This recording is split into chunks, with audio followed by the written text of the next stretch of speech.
16 जनवरी 2015 को अलबासत अलसियत का इंटरव्यू आता है, जो कि इजिप्शियन नेशनल रिसर्च सेंटर में काम करते हैं। वो इंटरव्यू में रिवील करते हैं कि जब नील आर्मस्ट्रॉन्ग स्पेस में थे तो उन्होंने देखा कि अर्थ से कुछ रेडिएशंस निकल रही हैं। जब वो अर्थ को जूम करके देखते हैं तो पता चलता है कि ये रेडिएशन अर्थ के सेंटर यानी काबा से निकल रही है। ये रेडिएशन मार्स से भी आगे कहीं जा रही थी, जो कि इन्फिनिट थी, जिसमें स्पेशल कैरेक्टरिस्टिक थी। और शायद यही रेडिएशन है जो इस काबा को 7वें आसमान पर मौजूद काबा से जोड़ती है, जिसका नाम है बेत अल मामूर। काबा अर्थ के सेंटर में मौजूद है। इसके चारों कॉर्नर अर्थ की चारों डायरेक्शंस को एग्जैक्ट सेम पॉइंट करते हैं और ये लेटेस्ट रिसर्च से पता चला है। अलबासत अलसियत का कहना है कि अगर आप नॉर्थ पोल और साउथ पोल के दरमियान कंपास को रखोगे तो नीडल बिल्कुल भी मूव नहीं करेगी। इसे जीरो मैग्नेटिज्म जोन कहते हैं क्योंकि यहाँ मैग्नेटिक फोर्स इफेक्ट नहीं करती। इसीलिए अगर कोई इंसान मक्का में रहता है तो वो लंबी और हेल्थी लाइफ जिएगा, क्योंकि इसकी बॉडी पर ग्रेविटी कम असर करेगी। काबा में जो काले रंग का पत्थर लगा है, जिसे हम हजरे अस्वद भी बोलते हैं, रिसर्च से पता चला है कि ये दुनिया का सबसे पुराना पत्थर है और ये पत्थर इस दुनिया का नहीं है। नबी पाक सल्लल्लाहु अलैहि वसल्लम ने फरमाया था कि हजरे अस्वद जन्नत का पत्थर है। इससे ये हदीस भी प्रूव हो जाती है। 1.618 ये जो नंबर आप देख रहे हो, इसे द गोल्डन रेशियो कहा जाता है। ये मैथ का सुपीरियर डिजाइन नंबर है। अल्लाह ने इस यूनिवर्स में जितनी भी कमाल की चीजें बनाई हैं, इनमें यही नंबर यूज हुआ है। जैसा कि heart, animals, plants, face, DNA और गैलेक्सीज के स्पाइरल स्ट्रक्चर्स।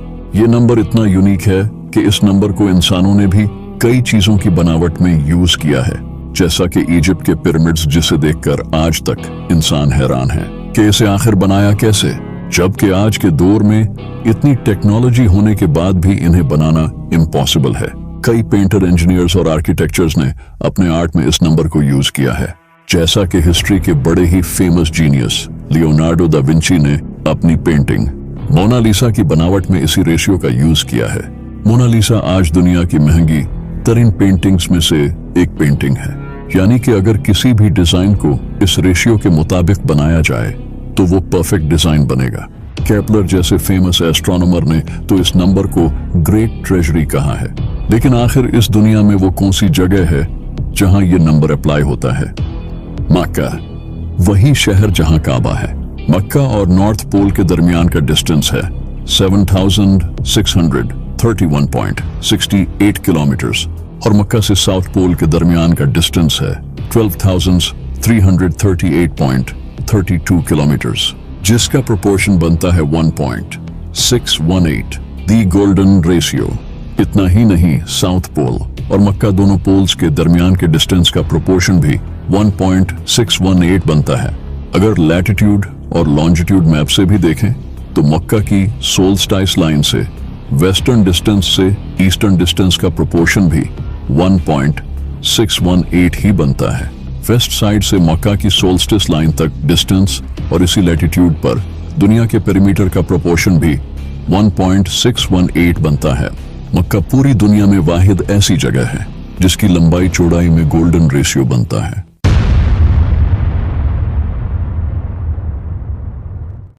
आज से हजारों साल पहले अल्लाह ने अपने खास बंदे हजरत इब्राहीम अलैहिस्सलाम को अपना नबी चुना। हजरत इब्राहीम अलैहिस्सलाम लोगों को अल्लाह की तरफ बुलाते थे, लेकिन उस वक्त अल्लाह की इबादत करने के लिए कोई खास जगह नहीं थी जहां लोग आकर एक अल्लाह की इबादत कर सकें।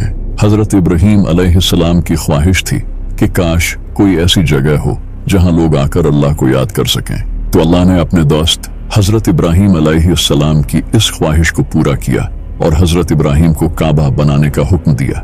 हजरत इब्राहीम अलैहिस्सलाम ने अपने बेटे हजरत इस्माइल अलैहिस्सलाम के साथ काबा को बनाया, लेकिन काबा को सबसे पहले हजरत इब्राहीम अलैहिस्सलाम ने नहीं बल्कि हजरत आदम अलैहिस्सलाम ने बनाया था। लेकिन हजरत आदम अलैहिस्सलाम के इस दुनिया से रुखसत हो जाने के बाद हजरत नूह अलैहिस्सलाम का दौर आया और हजरत नूह अलैहिस्सलाम के दौर में पूरी दुनिया में बहुत बड़ा फ्लड आया, जिसकी वजह से काबे की दीवारें गिर गई, जिसके हजारों साल बाद फिर हजरत इब्राहीम अलैहिस्सलाम ने इसे रिकंस्ट्रक्ट किया। हजरत इब्राहीम अलैहिस्सलाम ने जब काबा को रिकंस्ट्रक्ट किया, इसके बाद से दुनिया भर से लोग आकर काबा में इबादत करते थे और इस वक्त काबा बहुत बड़ी टूरिस्ट डेस्टिनेशन बन चुकी थी, जो कि एक बादशाह जिसका नाम था अब्राहा उससे देखा नहीं गया और उसने काबा को डिस्ट्रॉय करने का फैसला किया और वो एक बड़ी फौज के साथ काबा को डिस्ट्रॉय करने के लिए निकल पड़ा। तभी अल्लाह ने इतनी बड़ी फौज को छोटे परिंदों से हरा दिया। इन परिंदों ने अपने मुंह में पत्थर डालकर अब्राहा की फौज पर फेंके और इन पत्थरों ने अब्राहा की पूरी फौज को तबाह कर दिया, जिसका जिक्र न सिर्फ कुरान में है बल्कि ये हिस्ट्री का पार्ट है। अब्राहा के इस इंसिडेंट के कुछ सालों बाद मक्का में नबी पाक सल्लल्लाहु अलैहि वसल्लम पैदा हुए। नबी पाक सल्लल्लाहु अलैहि वसल्लम के दौर में काबा में 360 बुत रखे हुए थे जिनकी अरब के लोग पूजा करते थे। लेकिन 600 ईस्वी में एक ऐसा फ्लड आया जिसने काबा की दीवारों को डैमेज कर दिया। इसके बाद अरब के लोगों ने काबा को दोबारा तामीर करने का फैसला किया और नबी पाक सल्लल्लाहु अलैहि वसल्लम ने अरब के बाकी कबीलों के साथ मिलकर इस काबा को बिल्ड किया। लेकिन जब ये काबा बिल्ड हुआ और हजरे अस्वद को रखने का टाइम आया तो अरब के कबीलों की आपस में लड़ाई शुरू हो गई।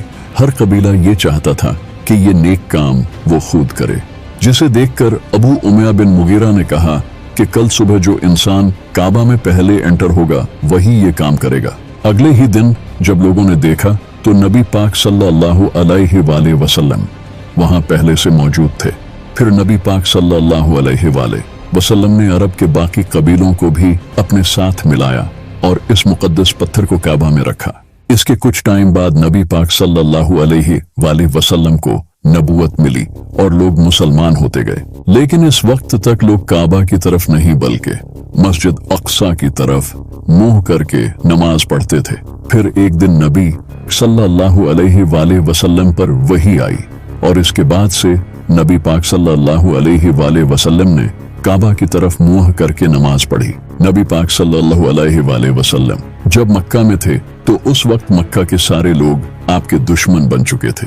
तो नबी पाक सल्लल्लाहु अलैहि वसल्लम ये सब देखकर 620 ईस्वी में मक्का छोड़कर मदीना आ गए। लेकिन कुरैश फिर भी मुसलमानों को उम्रा नहीं करने देते थे। तो फिर नबी पाक सल्लल्लाहु अलैहि वसल्लम ने मक्का के लोगों के साथ सुलह हुदैबिया साइन किया। इस एग्रीमेंट के मुताबिक मुसलमान काबा में आ सकते थे, लेकिन इस एग्रीमेंट में यह भी लिखा था कि मुसलमानों और मक्का के दरमियान 10 साल तक कोई जंग नहीं होगी। लेकिन 10 साल बाद मुसलमान काफी ताकतवर हो चुके थे और उस वक्त तक कई लोगों ने इस्लाम कबूल कर लिया था और 630 ईस्वी में नबी पाक सल्लल्लाहु अलैहि वसल्लम ने मक्का को फतह कर लिया। मक्का फतह करने के बाद इन्हीं सहाबियों ने खुद से बुतों को तोड़ा जो कि पहले इनकी पूजा किया करते थे।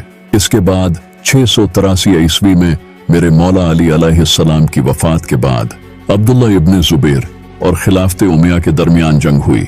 इस जंग में काबा को आग लगा दी गई थी, जिसके बाद अब्दुल्ला इब्न जुबैर ने काबा को दोबारा तामीर किया। 11 जनवरी 930 को हज के पहले ही दिन करामतियों ने काबा पर हमला करके हजरे अस्वद को चुरा लिया। करामतियों का लीडर अबू ताहिर अल करामती अपने साथियों के साथ घोड़ों पर मक्का में एंटर हुआ और लाखों लोगों को कत्ल करके हजरे अस्वद को अपने साथ मस्जिद अल दिरार में ले गया। ये वो मस्जिद है जिसे नबी पाक सल्लल्लाहु अलैहि वसल्लम के दौर में कुछ हिपोक्रेट्स लोगों ने बनाया था।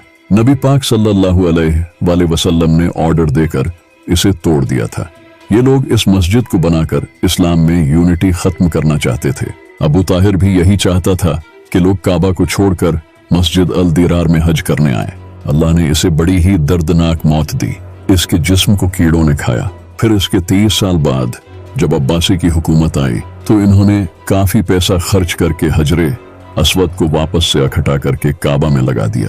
इस वक्त तक हजरे अस्वद 7 टुकड़ों में टूट चुका था। काबा जितना कीमती है इतनी ही ट्रेजिक इसकी हिस्ट्री है।